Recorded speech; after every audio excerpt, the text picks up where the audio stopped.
వేదిక ఉన్న పెద్దలందరికీ సభికులకి నా నమస్కారం అండి. నా పేరు విజయేంద్ర ప్రసాద్. ఎన్నాళ్ళ నుంచో నా మనసులో గూడు కట్టుకున్నటువంటి ఒక దాన్ని ఇప్పుడు నాకు అవకాశం వచ్చి మాట్లాడటం కోసం ఈ అవకాశాన్ని తీసుకుంటున్నాను. నేను మాది చాలా సంపన్న కుటుంబం అండి. నా క్లాస్మేట్ పేరు దుద్దే జాన్ ఫ్రెడరిక్ సుందర్రావు. మా అబ్బాయి నాతోనూ నాకన్నా కొంచెం సమానంగా బాగా చదివాడు కొన్నాడు. ఇద్దరు ఎస్ఎల్సి పాస్ అయిన తర్వాత లైలా కాలేజీలో చేరాము. మా నాన్నగారు అబ్బాయికి ఆర్థిక సహాయం చేశారు. ఆ రూమ్మేట్గా పెట్టారు. అంటే మా నాన్నగారు పరమేక్షత లేదు. నాకు తెలిసి ఎప్పుడు నేను తప్పు చేయలేదు. కానీ నా తాతలు ముత్తాతలు వాళ్ళు నోటితో చెప్పలేటువంటి భయంకరమైన ఘోరాలు చేశారు పరమక్షతతో. నోటితో కూడా అది తలుచుకున్నప్పుడు నా మనసు సిగ్గుతోటి అవమానంతో కుంగిపోతూ ఉంటుంది. ఇన్ని తప్పులు చేశారా, ఆ వంశంలో పుట్టానా, బట్ ఐ ఓన్ ఇట్. అయ్యే జీన్స్ నాకు ఉన్నాయి. వాళ్ళ ఆస్తులు నేను అనుభవిస్తున్నాను. ఆ పాపంలో కూడా నేను భాగస్వామిని. సో దాని గురించి మీ అందరి ముందు తల వంచి వినయంగా నమస్కరిస్తున్నాను. క్షమించండి, క్షమించండి, క్షమించండి, క్షమించండి, క్షమించండి, క్షమించండి. Thank you. గురించి ఇందాక ఒక అబ్బాయి చాలా అద్భుతంగా పాడారు మీ ముందు దాకన్నా. ఒకసారి ఆయనతో ఇప్పుడు సినిమా వేషం వేయించాలి నాకు. అది మాపల్లి శంకరన్న ఎక్కడున్నారు? ఆయన ఇక్కడ ఉన్నారా? మాపల్లి శంకర్ ఉన్నారు ఇక్కడ ఆయన? శంకరన్న శంకరన్న ఎవరక్కడ? ఆయన పాడింది డ్యాన్స్ చేశారే బాగా అద్భుతంగా. అదే అదే శంకర్. ఏరైనా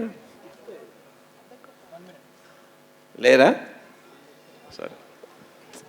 పొడుస్తున్న పొద్దు మీద నడుస్తున్న కాలమా, పోరు తెలంగాణమా, పోరు తెలంగాణమా, కోట్లాది ప్రాణమా, పోరు తెలంగాణమా, కోట్లాది ప్రాణమా. క్షమించండి. నమస్కారం.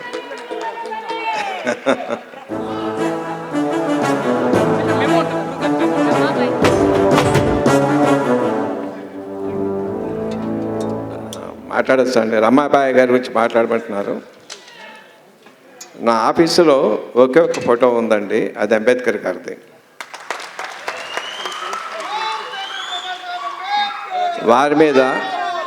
వారి మీద సినిమా కథ రాస్తున్నాను. దాని గురించి కొంత రీసెర్చ్ చేశాను నేను.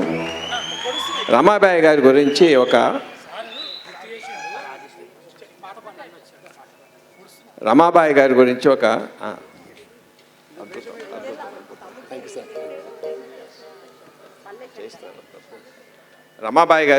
ఒక ఐతిహ్యం, ఒక ఫోక్లోర్ అంటారు కదండి, జరిగేదో తెలీదు చెప్పారు.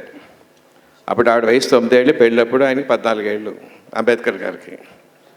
సో పెళ్ళైతే అగ్నిహోత్రం చుట్టూ తిప్పుతారు కదా 3 రౌండ్లు. అప్పుడు ఆవిడ ఒంటి మీద చీర కొంగికి ఆయన కండువాకి కడతారు. ఆ పూజారి గారు చెప్పారమ్మా 3 రౌండ్లు తిరగాలి అగ్ని చుట్టూ అని చెప్పని. ఆవిడ ఏం చేసిందంట, ముగ్గురు పరిగెడదాం, ఎవరు ఫస్ట్ వస్తుందో చూద్దాం అని చెప్పి ఆయన తోసేసి 3 రౌండ్లు ఆవిడ పరిగెట్టేసి నేనే ఫస్ట్ అందంట ఆవిడ. జరిగేది లేదు నాకు తెలియదమ్మా, కానీ నాకు చాలా బాగుంది ఆ క్యారెక్టర్. ఆవిడ జీవితంలో చదువు కోసం ఎప్పుడు చదువు ఎక్కేది కాదు ఆవిడకి, అది కూడా నాకు నచ్చింది. ఆయన ఇంట్లో జ్యోతిబా ఫోలే ఫోటో, సావిత్రిబా ఫోటో ఎదురు ఉన్నాయి. ఆయన చాలా కోపంగా ఉంది. ఆయన తన భార్యకి విద్య నేర్పుకుంటే నేను నేర్పుకోలేకపోతున్నాను అని చెప్పాను. అందులో ఒక ఇన్సిడెంట్. పొద్దున్నే బయట నుంచి వచ్చి మరాఠ పుస్తకం చదవటం వచ్చిందా? చదవలేదండి. తలనొప్పి వచ్చిందండి. టీ తాగపోయావా? టీ పొడి లేదండి. కొనుక్కోపోయావా? డబ్బులు లేవండి. అరువిస్తాడు కదా తీసుకుపోయావా? సంతకం పెట్టమన్నాడండి. సంతకం రాదు కదండి.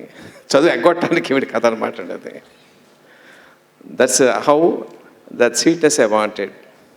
ఆవిడ చనిపోయేటప్పుడు హాస్పిటల్ తీసుకెళ్తే వర్ణవివక్షతోటి ట్రీట్మెంట్ చేయడానికి అవకాశం కూడా అటు ఇటు పరిగెత్తించారు అంబేద్కర్ గారిని. అలసిపోయారు ఆయన. గ్లాస్ మంచినీళ్ళు తాగండి అంది. తాగారు. నాకు దాహం వేస్తుంది, ఒక గ్లాస్ ఇవ్వండి అంది. ఇవ్వకపోతే ఈ నీళ్ళు కాదు, మా ఊళ్ళో పెద్దలు చెరువు నీళ్ళు కావాలంటే అక్కడికి వెళ్ళాడు ఆయన.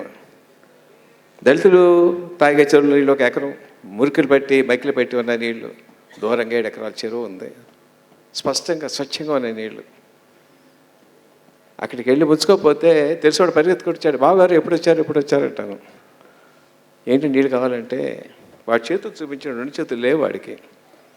దాంట్లో నీళ్ళు తీసుకుంటే చేతులు కట్ చేశారు. మీరైతే మా చేతులు కట్ చేస్తారు బావగారు. ఊరి పెద్దలను అడగాలి.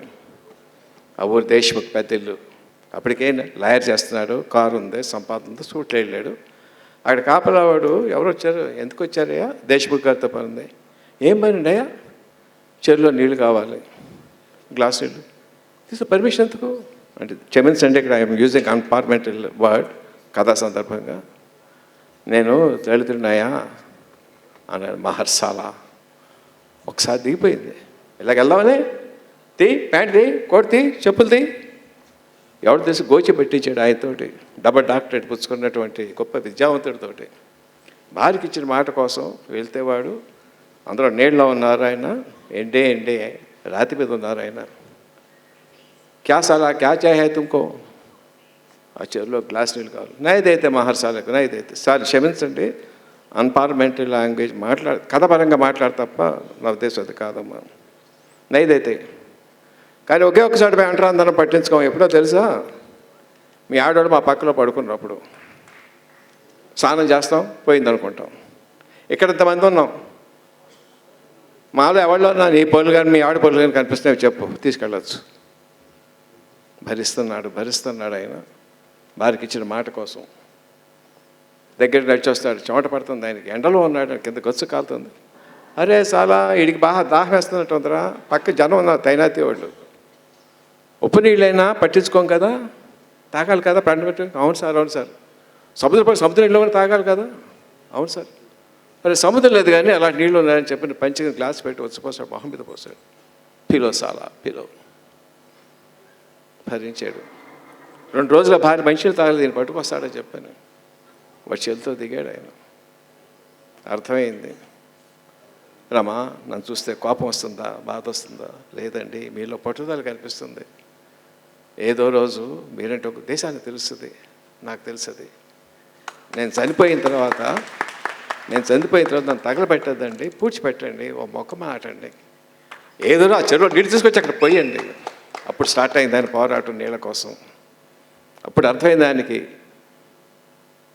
రాజకీయంగా ఎదగకపోతే ఏమీ చేయలేమని. ఎంత చదువు ఉన్నా ఏమీ చేయలేదు, పొలిటికల్ పవర్ కావాలా, జర్నీ స్టార్ట్ అయింది. ఆ రకంగా ఆయన తాలూకు జర్నీ కావడ ఒక ఇన్స్ట్రుమెంట్ అయింది. Thank you.